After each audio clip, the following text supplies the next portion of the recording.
ভাওনাৰ মাজেৰে আৰম্ভ হৈ গ'ল এক্সকিউজ মি। প্ৰকাশ কৰক আপোনাৰ মনৰ কামনা, যদিহে নহয় সেই কামনা শাস্ত্ৰৰ নীতিৰ বিৰুদ্ধে প্ৰাণ বিসৰ্জন দি হ'লেও পূৰাম আপোনাৰ মনৰ কামনা। কি মুনি? মাণ্ডব্য মুনি। আৰু এনে নামটো কি আপোনাৰ? ৰাতুল গগৈ।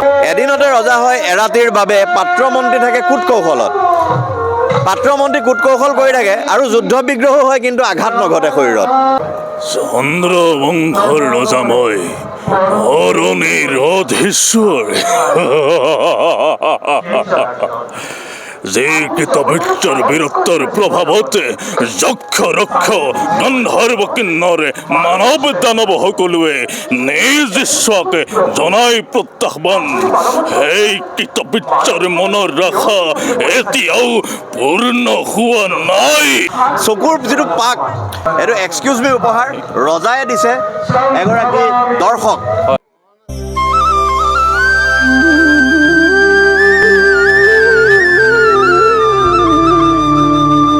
নমস্কাৰ প্ৰিয় দৰ্শক, এক্সকিউজ মি সকলোকে। আমি বৰ্তমান মাজুলীত উপস্থিত আছোঁ। মাজুলী শ্ৰী শ্ৰী আউনীআটী সত্ৰৰ মহা উদযাপন অসম ভাওনা সমাৰোহ 2026। এই ভাওনা সমাৰোহৰ এই মূল তোৰণৰ সমীপত একদম সন্মুখত আমি উপস্থিত আছোঁ।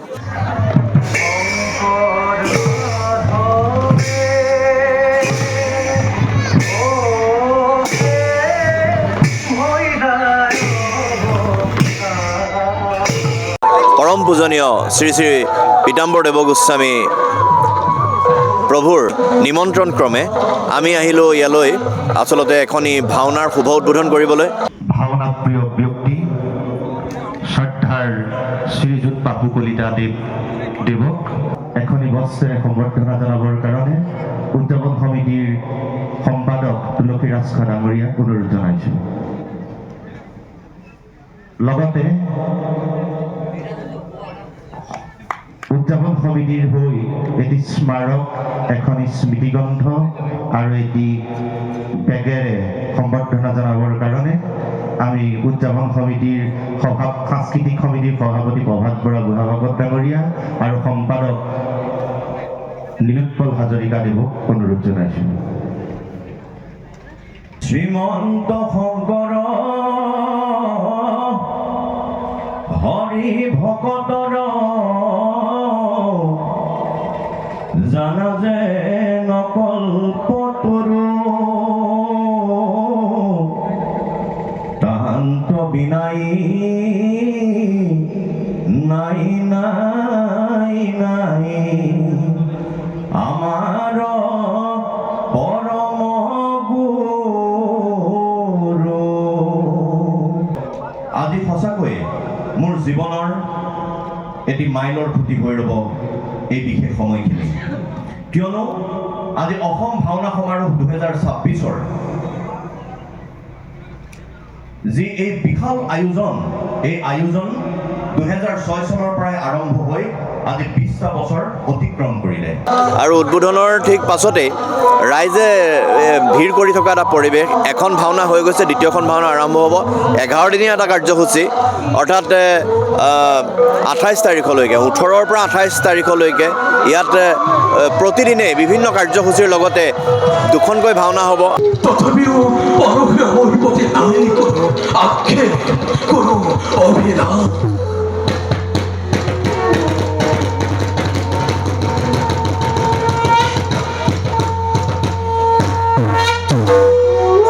সন্ধ্যা পূজাৰ সময় হল সমাগত, দেৱ বাদ্যই দিছে মুখৰ। যাওঁ যাওঁ মই এবে আশ্ৰমৰ দিশে।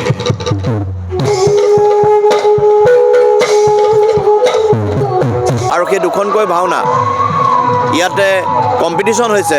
এই কম্পিটিশ্যনত আমাৰ বিভিন্ন দৰ্শক আহিছে আৰু অসমৰ বিভিন্ন প্ৰান্তৰ পৰা এই নাটকসমূহ আহিছে।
এগোৰ কথা আনন্দিত হয়ে ওঠে মন প্ৰাণ মোৰ।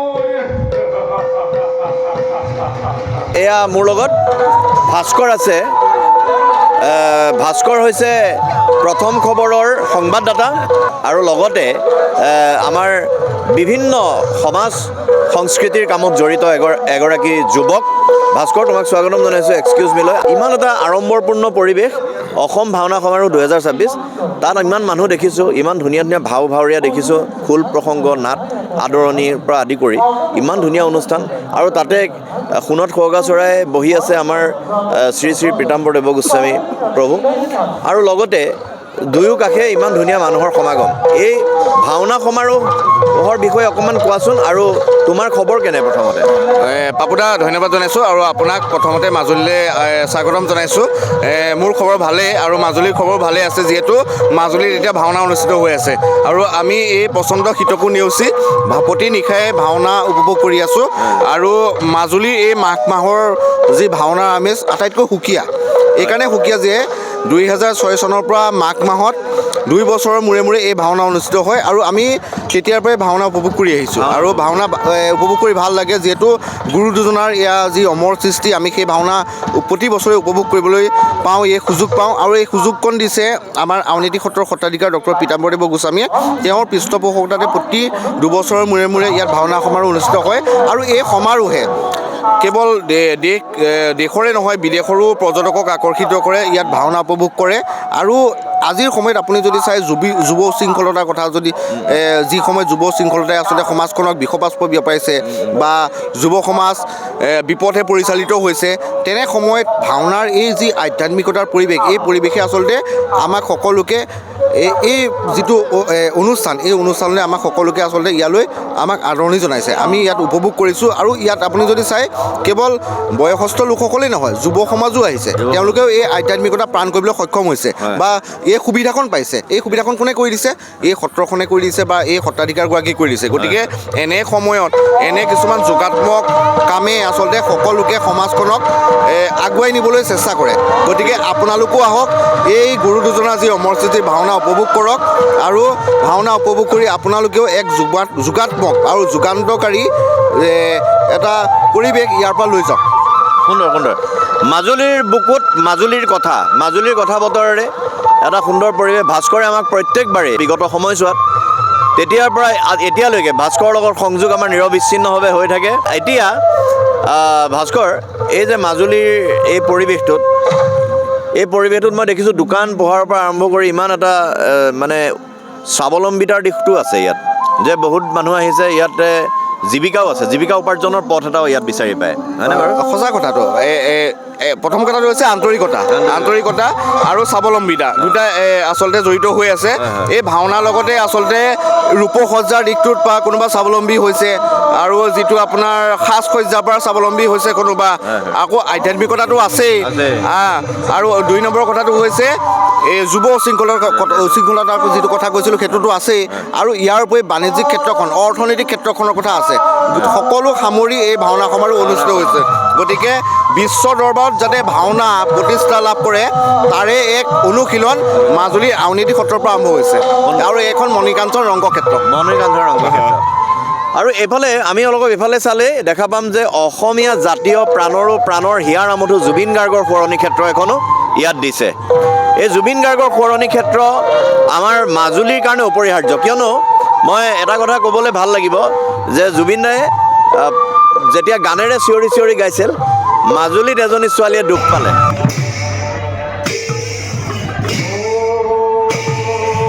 মাজুলী এজনী ছোৱালী দুখ পাইছিলে আৰু জুবিন দাই সেই গীত গাইছিলে। আৰু সেই গীতে আচলতে জুবিন দাই কেৱল মাজুলীতে গোৱা কথা নহয়, বিভিন্ন মঞ্চত যেতিয়া কয় যে মাজুলীত এজনী ছোৱালীয়ে দুখ পাইছিলে আৰু মাজুলীলৈ সকলোকে আহিবলৈ জুবিন দাই নিমন্ত্ৰণ কৰিছিলে। গতিকে জুবিন দা আজি আমাৰ মাজত নাই, আৰু জুবিন দা আমাৰ মাজত নাই। সেই সুখখিনি, সেই দুখখিনি অসমীয়া যিমান সহিছে তাতকৈ বেছি মাজুলীয়ে বেছিকৈ সহিব লগা হৈছে।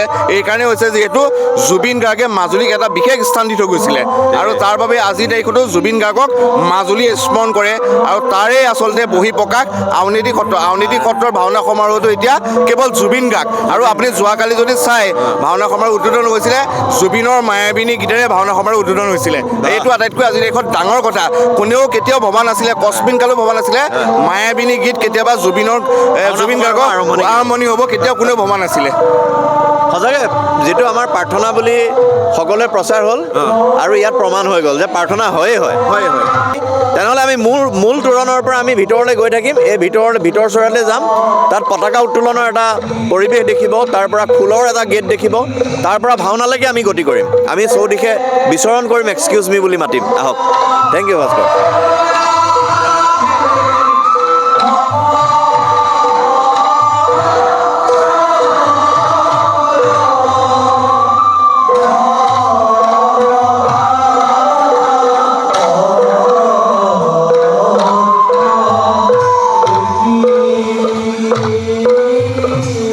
ব'লা চুঘৰ যাওঁ চুঘৰ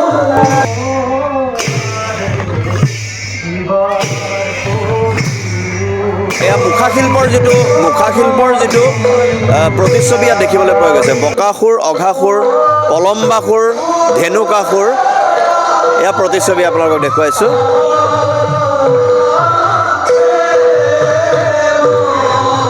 আৰু আমি এই সুযোগতে আমি শিল্পীগৰাকীক প্ৰণাম জনাইছোঁ লগতে সুধাকণ্ঠ ডক্টৰ ভূপেন হাজৰিকাদেৱৰ শতবৰ্ষ চলি আছে দুয়োগৰাকী মহান শিল্পীৰ প্ৰতিচ্ছবি আমি প্ৰণাম জনাইছোঁ আউনীআটী সত্ৰৰ এই মণিকাঞ্চন ক্ষেত্ৰৰ বাকৰিত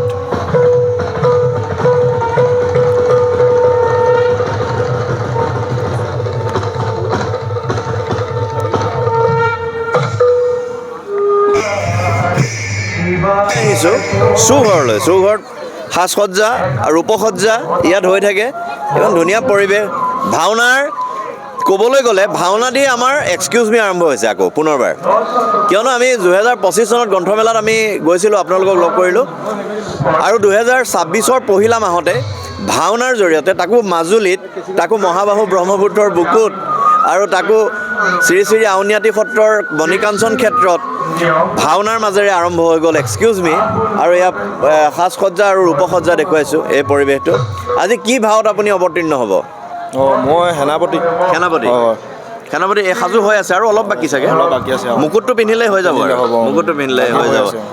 সেনাপতিৰ বচন এফাকি অকণমান শুনো পাৰিনে অকণমান বচন শুনাব পাৰিম অকণমান মহাৰাজ প্ৰকাশ কৰক আপোনাৰ মনৰ কামনা যদিহে নহয় সেই কামনা শাস্ত্ৰৰ নীতিৰ বিৰুদ্ধে প্ৰাণ বিসৰ্জন দি হ'লেও পূৰাম আপোনাৰ মনৰ কামনা আৰু চাগে প্ৰহাৰ কৰিবলৈ থাকিবই অস্ত্ৰ শস্ত্ৰ কি সুন্দৰ এয়া হৈছে শিল্পীসকল যিসকল শিল্পীয়ে সুন্দৰকৈ যাৰ দাড়ি নাই তাৰ দাড়ি ৰাতিটোতেই গজি যায় হয়নে বাৰু ঘৰ ইয়াতেই নিশ্চয় নাই আমাৰ যোৰহাটৰ এজন ভাৱৰীয়া সজাবলৈ কিমান সময় লাগে 15 মিনিট এনেকুৱা দাড়ি থাকিলে 15 মিনিট সময় লাগে এনেই মেক্সিমাম যদি চিম্পুল মেকআপ হয় তেতিয়া 5-6 মিনিটত উঠাই দিব সুন্দৰ এয়া কাক সজাই আছে আপুনি এজন মুনি ভাও বা এনে আপোনাৰ নামটো কি কৈ থাককচোন তেনেকৈ ভাওনাখনত আপোনাৰ নামটো ভাওনাখনত আপোনাৰ নামটো কি মুনি মাণ্ডব্য মুনি আৰু এনে নামটো কি আপোনাৰ ৰাতুল গগৈ ৰাতুল গগৈক মুনিলৈ ৰূপান্তৰিত কৰি দিলে আপোনাৰ নামটো কি মোৰ নীলপ্ৰতিম দাস নীলপ্ৰতিম দেৱে ভাওনাতে ৰাতিটোতে মুনি বনাই দিলে এয়া হৈছে ভাওনাৰ মাহাত্ম্য এয়া হৈছে কাৰুকাৰ্য এয়া হৈছে সুন্দৰ সময় সঁচাকৈ ভাল লগা সময় আৰু আমাৰ ভাৱৰীয়া আৰু এগৰাকী ভাৱৰীয়া আছে ভাৱৰীয়া বুলিলে মানে এটা ভক্তি মাৰ্গৰ এটা ৰূপ গতিকে আপোনাৰ কি চৰিত্ৰ মই ৰজা চৰিত্ৰ এভাগ কৰিম ৰজা কি ৰজা এজন চন্দ্ৰবংশৰ ৰজা হয় নামটো কৃতবীৰ্য হয় মই আমাৰ সকলোৱে শুনি থাকোঁতে মই অকণমান সকলোকে দেখুৱাই দিম সকলোৱে এটা প্ৰশ্ন শুনিব প্ৰশ্ন মানে আজিৰ দিনটোৰ কথাই কোনোবা এনেকুৱা এদিনতে ৰজা হয় এৰাতিৰ বাবে পাত্ৰমন্ত্ৰী থাকে কূটকৌশল কৰি থাকে আৰু যুদ্ধ বিগ্ৰহো হয় কিন্তু আঘাত নঘটে শৰীৰত এইটো কি বাৰু অকণমান আহিছে নেকি মনলৈ কাৰোবাৰ তুমি আহা এইজনৰ নাম নাম আকৌ কি কৈছে ভাইৰেল বয় কি নাম তোমাৰ সমীৰণ হাজৰিকা হা সমীৰণ হাজৰিকা সমীৰণক চিনি পাইছেনে ৰাইজ সমীৰণে ঢোল বজাই ভাইৰেল হৈ গ'ল হয়নে অলপ দিনৰ আগত সমীৰণ কেনেকুৱা খবৰ ভাল ভাল ভাল আৰে মই কি সুধিছোঁ মন কৰিছানে যে এৰাতিতে ৰজা হৈ যায় পিছদিনা নাই আৰু যুদ্ধ বিগ্ৰহ হ'লেও শৰীৰত আঘাত নঘটে পাত্ৰ মন্ত্ৰী থাকে কুট কৌশলতে এইটো কি বাৰু ক'ত হয় তেনেকুৱা ভাওনাত হা ভাওনাত ভাওনাত ভাওনাত হয় মানে কেনেকৈ হয় ভাওনাত আপোনাৰ ৰাতিটোতে অভিনয় সেইটো এটা ৰাতিৰ ৰজা আৰু ৰাতি ৰজা চব মানুহ আৰু পিছত এইখিলা বা ৰাতিৰ ৰজা হৈ যায় ভাওনাত আৰু হেৰি হৈ থাকে পাত্ৰ মন্ত্ৰী সকলো কুট কৌশল কৰি থাকে আৰু যুদ্ধও লাগে যুদ্ধ আঘাত কিন্তু নাপায়। দাগ নালাগে গাত দাগ নহয় হয়নে এইটো ক'ত হয় ভাওনাত হয় ভাওনাত হয় আৰু এই ভাওনাত এনেকুৱা ধৰণৰ ভাৱৰীয়াই ভাও কৰে অকণ আগুৱাই আহিব নেকি মানে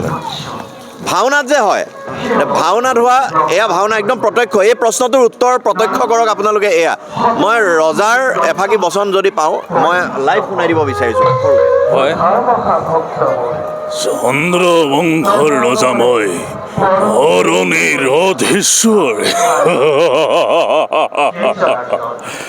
যে কৃতবৃত্তৰ বীৰত্বৰ প্ৰভাৱতে যক্ষ ৰক্ষ গন্ধৰ্ব কিন্নৰে মানৱ দানৱ সকলোৱে নিজ ঈশ্বকে জনাই প্ৰত্যাহ্বান সেই কৃতবৃত্তৰ মনৰ ৰাখা এতিয়াও পূৰ্ণ হোৱা নাই এনেকুৱা মোৰ ভয় লাগি গৈছে সঁচা কথা কৈছোঁ মই চকুৰ যিটো পাক মই দূৰৰ পৰাই এই যে চকুৰ যিটো পাক দিছে হয়নে বাৰু এনেকুৱা এটা মানে সাংঘাতিক অভিনয় মই আপোনাৰ এই অভিনয়ৰ যাত্ৰা সদূৰ প্ৰসাৰী হওক মই ইমান ধুনীয়া অভিনয় মই আগতো দেখিছোঁ ইয়াত অভিনয় যিসকলে মাজুলীৰ ভাওনাত অভিনয় কৰে এয়াৰ অনন্য আৰু বিতোপন আৰু ভাওনাৰ কথা কৈছে এক্সকিউজ মিৰ উপহাৰ এইটো আমাৰ কি নাম কৈছিলা সমীৰণ হাজৰিকা সমীৰক দিব ৰজাই স্বয়ং মহাৰাজে দিছে এয়া আপোনাৰ হাতেৰে তেওঁলৈ এয়া উপহাৰ এইটো এক্সকিউজ মি উপহাৰ ৰজাই দিছে এগৰাকী দৰ্শক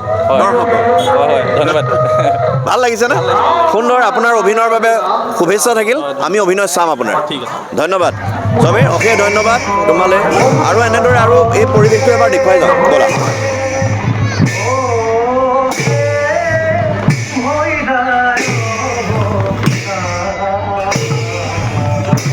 গতিকে মই এক্সকিউজ মি কৰি থাকোঁতে বহুত মানুহ লগ পাইছোঁ কিন্তু লক্ষী আৰু সৰস্বতীক আজিলৈকে লগ পোৱা নাই আজি প্ৰথমবাৰৰ কাৰণে লগ পাইছোঁ আৰু মোৰ ভাগ্য যে ভাওনা কৰি আছে কাৰণে লগ পাইছোঁ নাৰদ তোমাৰ দুবিধা মুক্ত মনে ব্যক্ত কৰা আমিও জানিব বিচাৰোঁ যিয়ে গোটেই বিশ্বক দুবিধাত পেলাই তেওঁ আজি নিজে দুবিধাত পৰাৰ কাৰণ বাকী